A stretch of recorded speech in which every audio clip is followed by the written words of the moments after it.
because I figured it out. they changed the rules again. Let me tell you what's the worst about this. My day job, I work in communications. I have my entire career. Like social media is my job. I be delegating social media. No, you have so many fans on here. I know. It's a lot of screen. I'm old. I'm not used to looking at my phone. Like I'm like 40 something. I'm not used to looking at my phone. I am too. Well, you have personality, so. Oh my God. I'm so stoked to talk to you.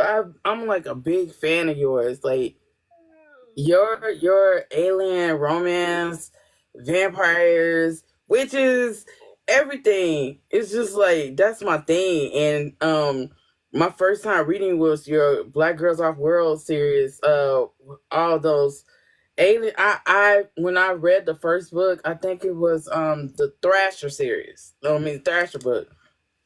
I flew through the whole catalog. I flew through the whole goddamn thing. Because I was like, there's black women that write about aliens and black Thank you. Well, as Toni Morrison said, if there hasn't been a book that's written that you want to read, you got to write it. And that's what I wanted to read. So that's why I wrote it. women. Man, I'm so I feel privileged. I'm serious. You really have a fan base on here when it comes to your alien romances. Like, so, all right, let me stop fangirl. All right, so could you introduce yourself? Tell us a genre you write in or genres that you write in, and a little bit more about yourself before we get into the questions. Sure. So my name is Nikki Clarke. That is my pen name. That is not my real life name. My pen name is Nikki Clarke. I write speculative, so that I really kind of cover the range of speculative. I started off with alien romance. I also write vampires, shifters, mermaids. I have a troll novel that I've been like holding on to, so monsters are coming. I also have like all these novels that I wrote that I just don't ever put out, but I have like this, I know, I have like this demon romance, which is really kind of cute and fun. That was supposed to be for an anthology, but I had just like had a baby and I was like, I'm not about to do this. So I just held the story. And I understand. And then I don't understand because I really want the books. But I just said I totally get it. Now you said that you write a spectrum of fiction when it comes to speculative. Could you let people know what speculative fiction really is? Yeah, so speculative fiction really covers I look at it as sort of like an overarching branch of like sci-fi, fantasy, like all of these sort of like otherworldly, alternate worldly types of writing. So what made you go into speculative fiction? A lot of times people go into urban fiction, street lit, contemporary romance, even just paranormal, erotica. What made you go in that genre? And was Octavia Butler part of that process of you thinking of that? Yeah, so I love Octavia. But truly, my first exposure to speculative fiction was Toni Morrison. So like Beloved is very right, like Beloved is there. And I have an MFA in creative writing. It's in poetry though, but as part of my graduate studies, I did a lot of fiction classes. And Letty Okorafor, she wrote like Akata Witch and go look on my shelf. Who Fears Death? Wait, what's her name again? Nettie Okorafor. That sounds so familiar. Continue. Some of her stuff. Yeah, she wrote Binti. If you see it, you'll see it. Yeah, I'm pretty sure. But so I had a lot of exposure to those artists. Of course, like Octavia Butler was like, I read Kindred and I was like, what? And just went through everything. Like if you see my bookshelf, you can see up close. There's a lot of Octavia going on there. So yeah, and I think that in general, probably because I was focused on poetry, and poetry is like all about language and just doing things the way you want to do them, like imagining language the way you want to imagine it without sort of like the rules and conventions of fiction. I Mm. um, gravitating towards speculative because it gives you the same sort of freedom to create Mm. worlds, to make things up. When I first started college, I was a anthropology major, and I wanted to be a Hold up, we got too much in common because I started out as an anthropology major before I went to biology. Whoa. I was pre-med anthropology, so I was like, yeah, I was I pre. was biology pre-med. Yep, and I wanted to be an anthropological linguist. So I was like super obsessed with language. I've always been super obsessed with language. So the idea of like creating worlds, creating languages, creating cultures. I come from like a really multicultural background. It just appealed to me, and it just was it's Yeah. fun, you know. Yeah. Damn. Every time I talk to an author, I find out we have stuff in common. It's just like, damn. But That's I, when I, your, your Alien series is so different from anything I've read of a white author because a lot of Alien series we never really look into our own culture for. We usually go directly to the white authors because it's convenient. And so seeing this series like just drew me. I mean, it's like kicking up my heels, having a sip of wine, like, yeah, girl, get your alien, and it just really tickled me so much because I just loved it. Now, what was the thought process of coming up with that? Because especially these aliens that just wanted the melanin. Mhm. So, and this could be another Toni Morrison reference, but I really think it just comes from my own life. I was very fortunate. I was raised in Chicago. Are you even from Chicago? I am. I'm in Chicago now. 90s Chicago. Mm-hmm. The person I knew was black. All my teachers were black. My principal was black. My doctors were black. My dentist was everybody was black. And Yeah. so really in my world, and everybody was black. Like there were no limitations. Like if I needed to go see a doctor, I did not have to go see a white person. I could see a black person because I was black.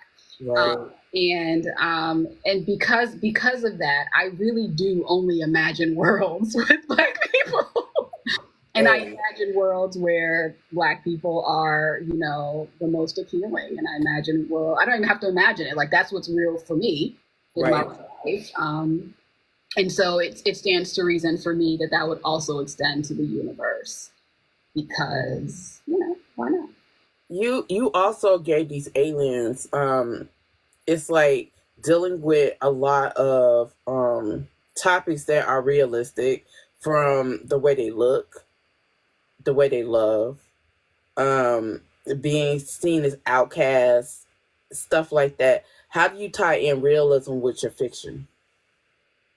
Um, well, I tend to, I'm going to always draw from my cultural references. I'm always going to draw from my culture. And Mm-hmm. I think that it's necessary. I think people think, when we're thinking about Black writing, Mm-hmm. outsiders looking in, think about Black people, they always imagine us in terms of our like traumas, and there's nothing wrong with our traumas. Like our traumas are our traumas, but we are also whole people. And Mm-hmm. in the surface, like of our traumas have layers, right? Yeah. So I'm always gonna, I pull from the things that are real for me. I pull from the things that I see, and the things that matter and that I know are nuanced. Mm. Those Um, covers are fucking stunning. oh, thank you. What All my covers redone, actually. the one, I can't pronounce his name, the one where he has the flowing black wavy hair, is Don. that, it's so beautiful. I actually have that because I had to have that particular book. So you also wrote Jinx and the third, is it Third War? Is Drake, Lure, and Abra, the Conjure Boys series. All right. What made you write the Conjure Boys, Jinx, and all them? Because it takes into a lot of the witches and stuff like that. So, what was it like writing that and writing it because a lot of people, when they associate witchcraft or anything like that, it's always Salem. Mm. They don't understand there's cultures outside of Salem. So how was it writing that? They're actually not really witches. They're reincarnated deities that are from, like, mostly from African culture, but also from South American culture. And I use the sort of like term witch sort of, loosely. Yeah. But I don't remember. Honestly, I feel like I had a dream or something, like a jinx dream. Yeah. And there, I just sort of went with it. I said, "Oh, that was kind of cool," and I'm just gonna go with it. And I did. That's why I have so many books that I haven't put out, because every day I'm just like, oh, I should do this, and then I'll start writing, and I'm like 40,000 words in, and I kind of committed then. Oh my God, you really tell a story. It's like, it's not even overboard. It's like a story, like a storyteller. You're really telling a story. It's not put on, it's not sugar coated. It's really a very flow. The flow is going with the story. It matches. There's no time where you're just like, oh, this is boring. I appreciate that. I So, always have been cursed with brevity. I have been cursed with brevity. As a poet, I write like 4-line stanzas like that. I've never written anything like longer than a page, and then a page, it was like I had to do it. It was like an assignment or something. yeah. I don't know. I sometimes worry that I don't have enough Yeah. to do more. But I don't know. It's just not my style. Even when I think I'm about to write 300,000 words, because I'll read a 1,000-page book, and I love it. Like, take up my whole day, take up my whole night, leave me sleep deprived. 1,000 pages. Ooh, I once called out work. I was 16 now, so I definitely stopped work like I can't come in. I was just reading the book. That's the only thing I was doing. I was on page 700. I had 300 left. I think it was on like an Anne Rice book. Oh, well, I can understand. Anne Rice is the GOAT. So I can understand that. So do you feel like that being able to write in speculative fiction, being able to explore these different worlds that you make up, that it makes it more freer for you to just really put your all into it without second guessing yourself? Yeah, I never second guess. I just be making stuff up. I will do it very comfortably, and that's like probably like the one thing. And I think that comes from a little bit of like the formal training of like being in an MFA and knowing that I can do whatever I want. Like, who's gonna tell me? Nobody. Like, no one's gonna check me on this. I can do whatever I want. So I do, and but with I try to do it with thought. So I try not to have it be sort of haphazard or just be like, I'm always kind of miffed. Who says miffed? Me. I'm trying not to cuss on live. I'm always a little. Why not? Oh, I forgot to tell you. Usually I drink, and I cuss a lot, and yeah, I thought TikTok was gonna cut us off. Like, oh, she's nah. It's right, certain words that they'll give me a warning about, but it will be alright. Well, I'm usually pissed off. Pissed off isn't even a curse word, but I'm usually pissed off if I go back and I find an inconsistency. I feel like, oh, that was super lazy. And I don't want my readers to feel like I'm being lazy about it. Yeah. But yeah, I mean, that's the whole point of writing, is to be free. I also, I've been a professor for an English professor for 11 years. And when I'm teaching, you can do what you want. Who's going to tell you no? True. Now, I'm going to say this. With the political climate, the way that it is, how will that affect you in regards to writing with so many people that want to ban books because it has a little bit of sex in it or a lot of sex in it, or they feel like it's not on their, yeah.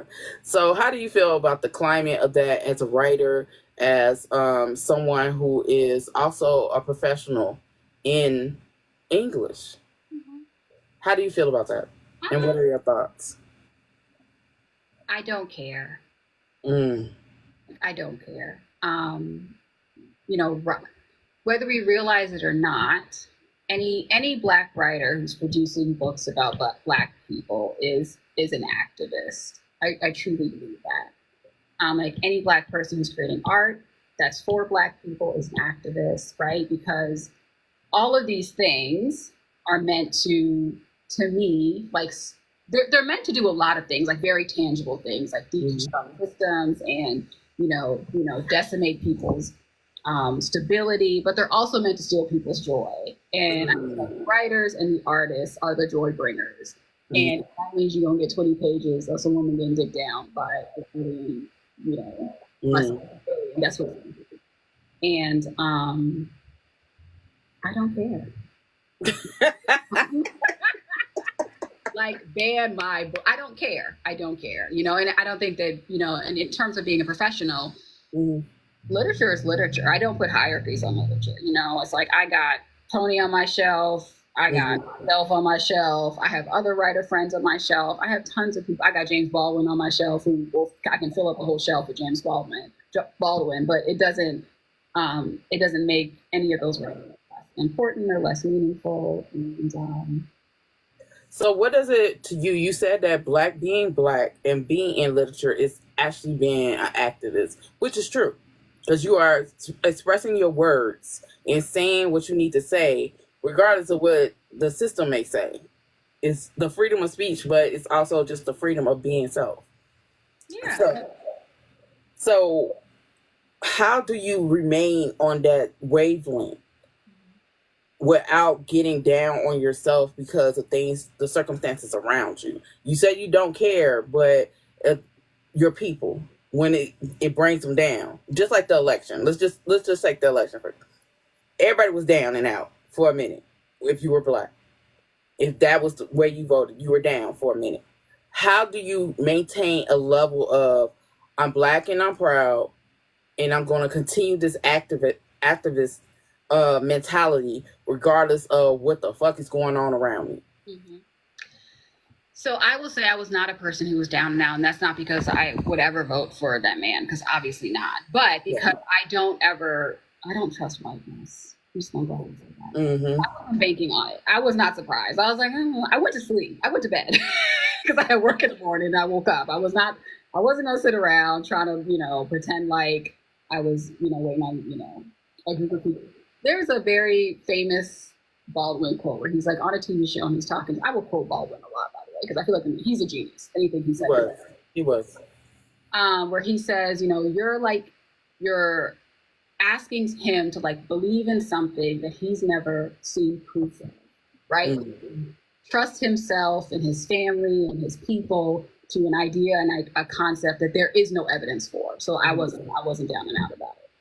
But in that same vein, I'm sorry.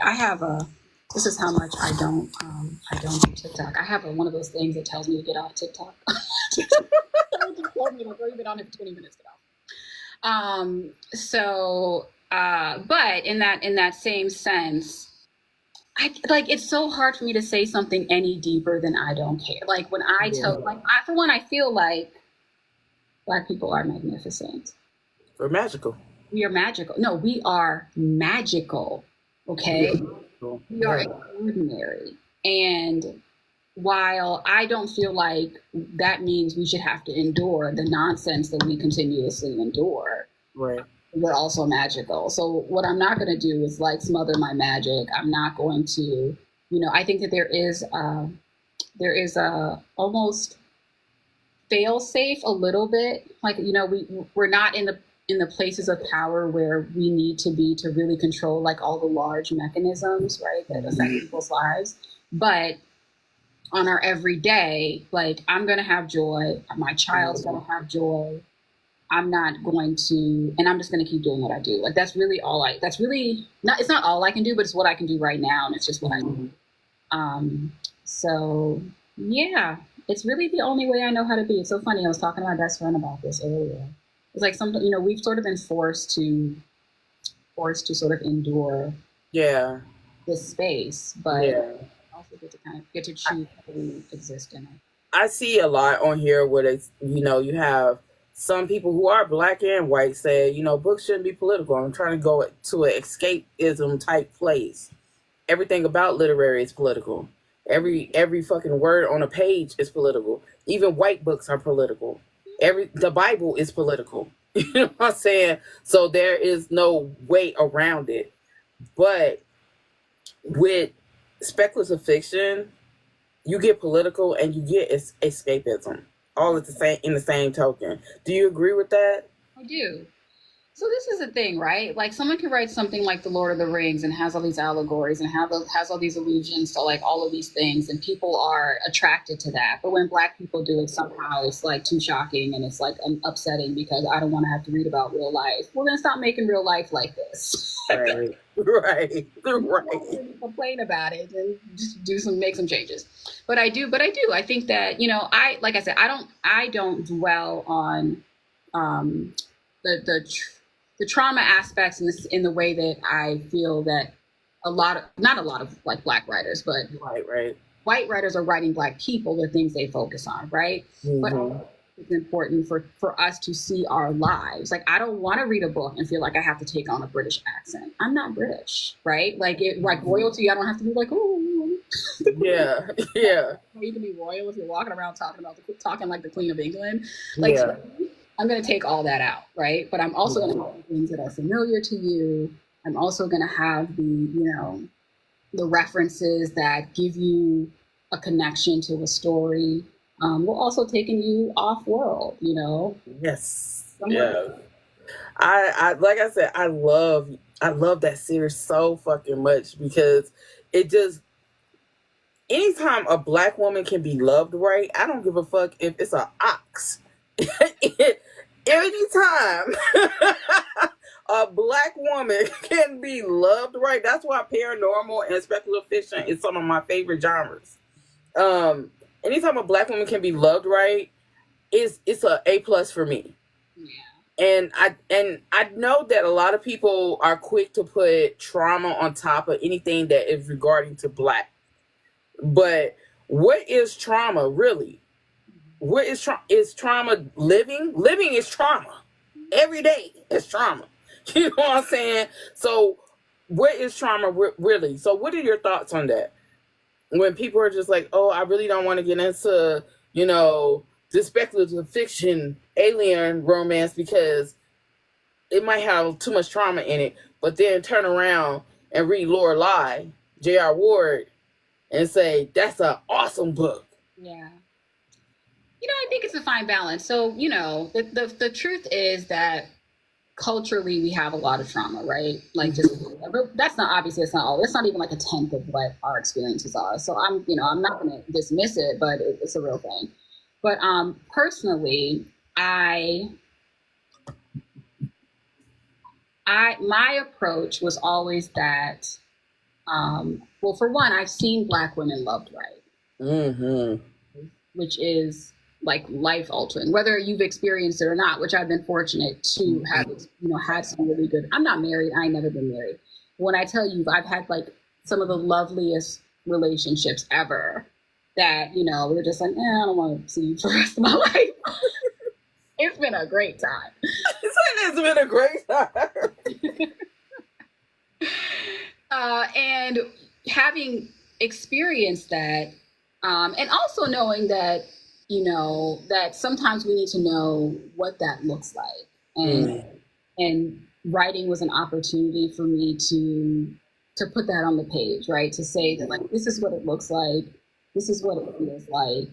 Maybe you felt it, maybe you haven't, but it's there and it's us, right? Because it's different. It's, you read other books that aren't about people of color and, everybody's being loved, right? But it's still not like what we're looking for, right? Like, it's not culturally, it doesn't have that cultural confidence where you can connect with it. And so my approach was always just like, they can be like the men. I don't write brutal men, like they're all pretty like tame, but if they were brutal, they're still gonna love like this Black woman, right? Like, nothing's gonna happen to her. She, like, a hair's not gonna be out of place. Facts. And if something does happen, heads are rolling. Like, that was just always gonna be like facts, because them aliens, they did not play about the women. They did not play about the women. And then you also make the women in multiple sizes. It's never one particular size. It's multiple sizes. Why is that important? I write the women I know. And I've never met a Black woman that I didn't think was beautiful. And Mm-hmm. every Black woman I write is going to be described in who she is, and she's going to be beautiful. I write the women I know, I write the women I see, I write women that I want to see themselves in. And I'm so not social. I'm like, what is happening? Oh. And I can tell you that one of the warmest things I ever read, right? When I first started writing, I wrote books and then just kind of like went and started doing other stuff with my life. I was just kind of publishing books. I wasn't really paying attention. And I remember someone like sent me a personal email and just said, "Hey, are you going to write another book?" And I was like, "Oh, I didn't even know anybody was reading them." That's good to know. But I kind of lost my train of thought. I'm sorry. I have like perimenopause. I'll be forgetting stuff all the time. Me too. My daughter she just got so upset because I was so having these hot flashes. And I have the house on cold. I would just stop mid-sentence like, I don't know where I was going with that.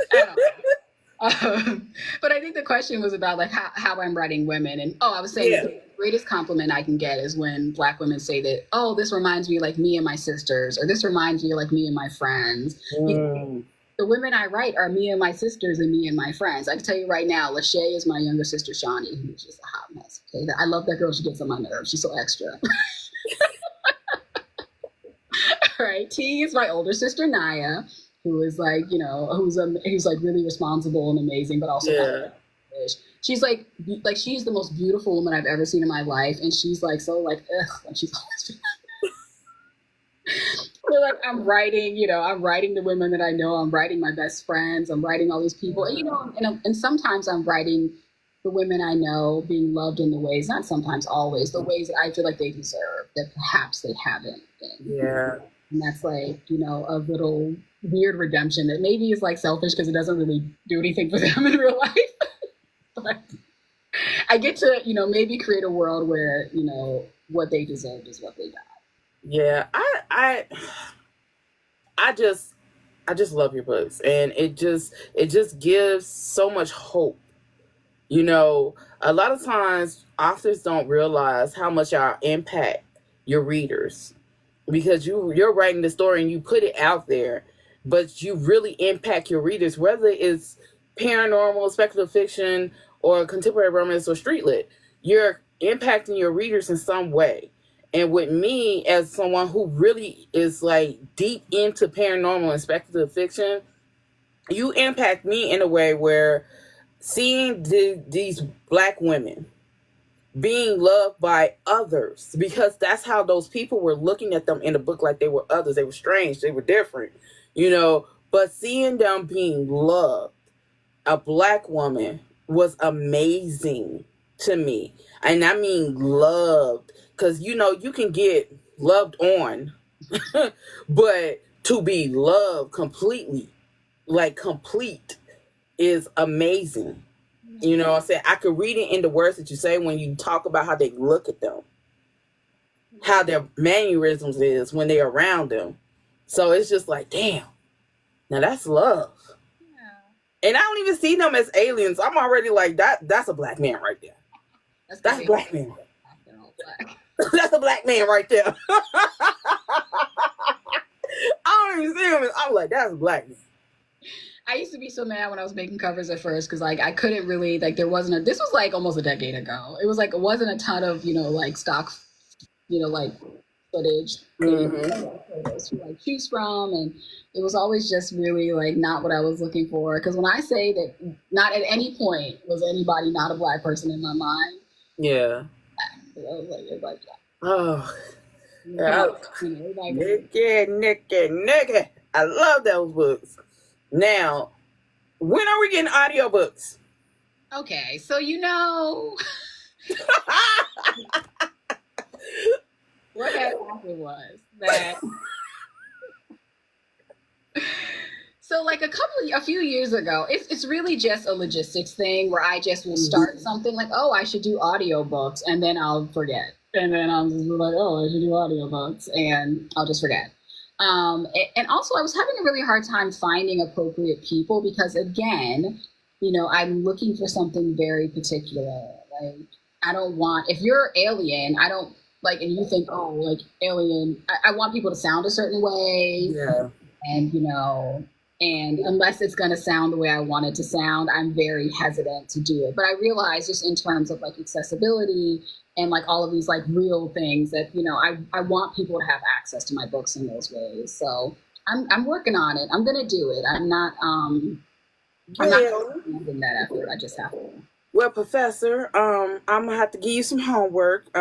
See here on this here internet web on TikTok, they have this thing called Human Voices, and under that hashtag is tons of black narrators like Miles Washington, Jackie Lynn, Lanisha Edmonds. There are tons of black narrators, and under that hashtag you can even hear them say some stuff. And they offer a chance during this hashtag thing for you to submit your work for them to read it so you can hear their voice. Oh, okay. I'll have to check it out. You have to send that to me. I'm not going to remember that. I'm gonna send it to you. I felt that. I'm gonna send it to you. I'm sitting here impressed that you just rattled off some names. I am the worst with names. I'm the worst with I have a great horrible memory. Look. See, with this here stuff, I'm good. Now that I'm back in school, ask me to remember some of my science classes that I'm taking. You know, I thought I left school alone after I got my biology degree, but I'm back at it. No, I'm already ready to quit. Cause I can't remember nothing. I forgot a lot of stuff. But what is your advice to the black author who wants to get into speculative fiction, that wants to write the worlds like you write the worlds, or like Octavia Butler, or even Toni Morrison? What is your advice to them? What is your advice for them to come into the indie world, and what is your advice for them to put pen to paper? Mm-hmm. Well, I'll start with pen to paper. The answer to that question is always just do it, right? Like there really are no restrictions. There's no restrictions. There's no. It's a complete freedom, right? Mm-hmm. And own it. You know, if you want to write something that you think is strange, I always, in every single book I read, I always include like a line. I'm working with an editor, and she's been like tagging all of my weird lines. I always include like one very awkward line, like something that I felt uncomfortable with, and I'm like, ooh, I should edit that out, but then I don't. And I'm going to tell you why. It's such a random reason. When I was younger, I lived in Korea, and I took a trip to Thailand. And there's like an architectural tradition where you don't complete an entire building. You leave, like, there's always like one window that's like not painted, or a ledge that's not painted. It's just like, and so for some reason I do that in my books, where there's something just very strange. And really what that is like my own personal challenge to own it, right? Like that if I want to write something that I think that, you know, oh, nobody's done this before, am I allowed to do that? You are allowed to do whatever you want on that page. You are really allowed to do whatever you want on that page, right? But you have to own it, right? You might do something that might upset people, and you still have to own it. So that's my advice. Do it. It doesn't matter how much or how little you do it. Do it. You know, I am going to be like technical here, but outline, commit to your story. You know, don't try to, if you're having trouble writing because you're trying to like wing it, and you think that like what writers do is like sit from a computer and go like this, and it just like comes out 80,000 words later. That's not true. Like you might need a storyboard, you might need to outline. Like don't be afraid to dive into the technical aspects of your craft. Like that's an important thing. Yourself seriously and take your writing seriously. So take yourself seriously and do it. Don't ever feel like, oh, I'm not a writer. Oh, I'm not, I can't do that. It's ridiculous. I read tons of books that people laud over. And as someone who has been reading since I was like 3 and has read a billion things in my lifetime, probably, I'd rather read the person who's scared to put something out because they think they're not good enough. Do it. Yeah. nobody. Like, that's really my whole, I don't actually think I'm that great of a writer. To be fair, I do it because who's going to tell me not to? Wait a minute. I'm not looking for reassurance. Like, I read every single day, I read somebody who I'm like, ooh, I want to be them, right? Like, oh my gosh, I love it. That's why I don't get books out. I be reading other people. But ma'am, you make my nerves bad, ma'am. I wouldn't lot over it, but who's gonna tell me I can't? So I do. You do it. In terms of like indie writers, I'm probably the worst person to ask that because while I am good, I'm good at writing, not own it, right? I am a terrible businesswoman. Horrible. And that's mostly because I have like 3 other jobs. Okay, I have a full-time job, I teach, I have like a billion things to do. But I would really say that if you want to make it work for you, then actually learn the business side of indie publishing, and take the time to do it and make it a business for yourself because in the end it will be. And don't get discouraged. Don't get discouraged and. I don't know. Like, I think we all like want to write a book and become a millionaire or something. Yeah. And if that's what you're striving for, you can do it. I genuinely believe that. Like I said, I read a ton of like New York Times bestsellers and I'm like, I mean, not saying anything bad about it, but I'm just kind of like, okay, I guess that was okay.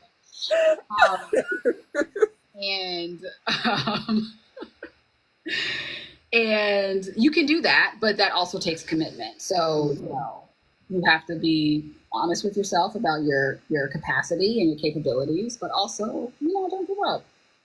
But if it's something you do because you feel compelled to put work out there, you just put work out there and you do it.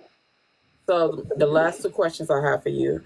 What do you tell the Black author, the Black individual, not just woman, man, but the Black individual who wants to write and don't want to change who they are to write their story so that they can sell a book? What do you tell them? That there are 7 billion people in the world. Same thing I tell people when they talk about not have like, oh, I like this guy and I don't want to break up with him even though he's terrible. There are 7 billion people in this world. You better cut that on and find somebody better, right? Someone's going to read your book. We think that like the New York Times bestseller, like all 7 billion people are reading them. Probably not. It's a very low percentage. You can find your percentage. Find your percentage. Find your 13%, your 1% of that 7 billion. You will still be doing wonderfully, and you'll be, giving someone joy and giving someone an experience, which is ultimately what we want to do. You know what I mean? Yeah. Don't just do it. All right. So, where are you doing book signings? Because I know one for sure, but where are you doing book signings coming in 2025? And how do people buy your books? Oh, so you can get my books on Amazon. I'm looking into that though, because again, I just have to like really like pause and like do all the stuff I need to do to like have my books other places. But currently they're on Amazon. Some of them are on KU, and some of them are just on Kindle. What else? Where am I doing book signings? I'm doing Tulsa. Doing the Boozy Book Tour, Melanated book signing. That's my first signing ever, so I'm excited. So she's going to be in Tulsa, Oklahoma, and tickets are available now. In February. And then I'm doing another one in Orlando in July or June. And I feel like I have come in contact with like, it's not been a whole lot, but like at least 3 readers who are in Chicago. So I think I'm just going to show up home when I come home, because I come home to visit, and y'all just going to have to come to dinner with me. And we're just going to have an informal book. It's not going to be a signing. We're just going to be eating and talking shit. Tell me when and where. I will be there. I promise you. So I would love that. And that is, it keeps coming on my mind. Like, why don't you go to Chicago and just meet up with people, have dinner? We'll just book a place and just hang out. Tell me when and where. That's going to be my other informal one. If anybody wants to show up to Chicago and join, you can. We're having a book signing in Chicago. When is it? October 18th of next year. Did I not sign up for that one? I don't think you did. You just signed up for Tulsa. No, I didn't. I signed up for Chicago too. You did? I haven't looked at the list today. Yep, So I did. There you go, Chicago too. okay, let me go check that, because the better chances in case you drop another book or I don't get the books that I'm looking for, yeah, I can wait till Chicago and try to yeah. Oh, and also fairy tale retelling coming in February. What fairy tale retelling? Rapunzel retelling. So really, it's an expansion of an anthology short that I wrote that really just needed to be. It should have been a longer piece, but I love it. I've done a couple of fairy tale retellings, and those are like my favorite. You gotta realize you have a big catalog. You to me, 30 books or something. I don't even. I couldn't even fit all your books on the damn thing. I try to squeeze every book up there, but I could not. You have a very good catalog of speculative fiction, paranormal. I love it. I already went through all your aliens. Now I'm working with the wolves, and that's only 3 books. But I'm gonna finish those, and then I'm gonna make my way and finish up Conjure and the rest of those books, and then I'll make my way over to the witches and the vampires. Yeah, those are short though. Those are like 40 pages. They're small. So yeah, I'm making my way through your catalog. I really am. But I'm not gonna hold you any longer. But I appreciate you so much from the bottom of my heart. I really do enjoy your books. I am such a big fan of yours. I love seeing black women. I love that. So continue to please write these books because we do need them. We need them. I appreciate it. And ma'am, please get your marketing internet and together so we can see more of you on. I know you got a lot of stuff going on. I know. But I just want everybody to love on you the way I just know that you should be loved on this here interwebs. I also low-key be like, ooh, my bosses can't really see me on here, but honestly, I don't really care. But honestly, you all are lucky that my toddler didn't run by here. That's because I locked her downstairs. That's informal. She's with someone. She's not by herself. Otherwise, she would have hopped on like, hey. Well, I appreciate you. And I look forward to speaking to you in person. I mean, I might be just staring like, damn, this is the fucking Nikki Clarke. But I am definitely coming to your table because I'm about to spend all my husband's money. It's a wrap. Money gone. Well, thank you so much for having me. This is actually, I don't have I ever done a live interview before. I don't think. See, that gotta. A couple of years ago. But this has been super fun, and I love talking. I don't know if you could tell. I like to talk. I'll talk all day. I like hearing you talk. Because it's like I constantly say I learn a wealth of knowledge from authors as a reader. As a reader, we only get one side through the story. But hearing you guys really talk about you and your thought process on how you think about things, especially Black authors, just hearing y'all talk about why y'all write the stories that y'all write, it makes us as the readers feel included. And I know some people might be like, I'm just trying to escape. No, I want to be included in your thought process because I really, really am. I really love these books. You know what I'm saying? I have all these books on my shelves. I really love your books. Thank you so much. I really do. That means so much to me, really. And every time someone even reaches out or is like, hey, I'm like, oh, I should get more on these internets more. Look, I'm going to get a PA so that somebody can do that for me while I'm like taking my daughter to karate. But see, that's the thing. See, this is why I want you to get online more. There are a lot of readers who have started their own businesses. And they have become PA agencies of their own for indie authors, PR companies for indie authors. There's even editors and for indie authors. It's just there's a lot on Black Booktalk under that hashtag that's out there. You know what I'm saying? So give it a look. I'm gonna make that my doom scrolling. Not doom scrolling. That's why I put a timer on my phone so I wouldn't doom scroll. Oh damn. I don't actually do it too much. I spend more time writing. I log off. I have a set schedule of when I post stuff, and I have an interview, and then I'm off. Unless somebody tell me, "Oh, I'm going live. You want to go live with me?" And I don't be on here like that. Post every like 7 months. See, that's got to stop now. I know. I have to get somebody to do it for me because this is what I do in my real life. And honestly, after I'm done doing that in my real life, I'm not trying to do it. Like, I know I need to. It's really important. And also, I love talking to readers. There's a PA right there. Shannon, the one that owns the Booty Book Tour with me. She's a PA. Send me your information. I was going to say, send me all the recs, okay? Because I love to pay Black people and I love to delegate. I love to delegate.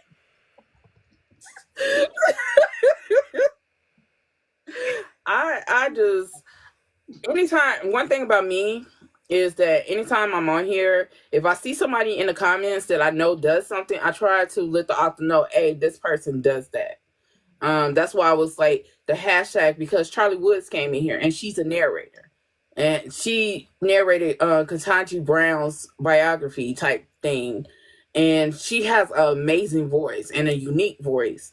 So there's a lot of Black narrators, PA. Like I said, it's a lot of us out here. I'm going to do my homework. I'm going to take on the homework. I love homework. That's why I was going to be pre-med anthropology. I love being in school for like 20 years.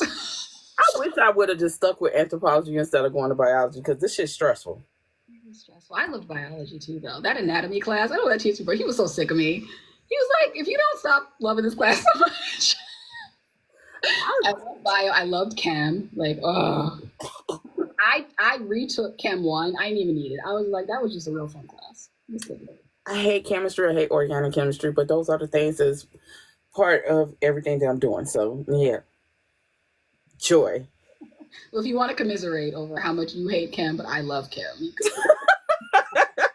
We are definitely going to have to meet up when you come back to Chicago. We are definitely going to have to meet up because it's always great to meet the authors in person. I've met so many and meeting them in person and just having a conversation with them. Because a lot of times, I ain't even going to hold you.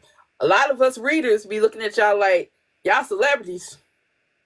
And we can't be talking to y'all like that. You know, it's so funny. I feel that way about my readers. I'm always like, oh, I'm like fangirling. Oh. Let me go see what they said today. That's why I be doom scrolling. Not doom scrolling. That's where you up all late in the middle of the night reading people. Look at us. Y'all are the celebrities. And so when we meet y'all and we get and you take the time out to talk to us, we're just like, to me? Oh, I feel the same way. It's reversed. That's why I'm like, if anybody wants to come hang out with me in Chicago when I show up, I will be honored. Okay. I feel very happy. I appreciate it. But for real, I'm gonna let you go because I gotta make another video. But life be lifing. But I gotta make dinner for my job. Huh? I gotta make dinner for my baby. Oh, it's a free for all at the house. They eat whatever the fuck they gonna eat. It's too much food in here. They have at it. I got shit to do. They'll be all right.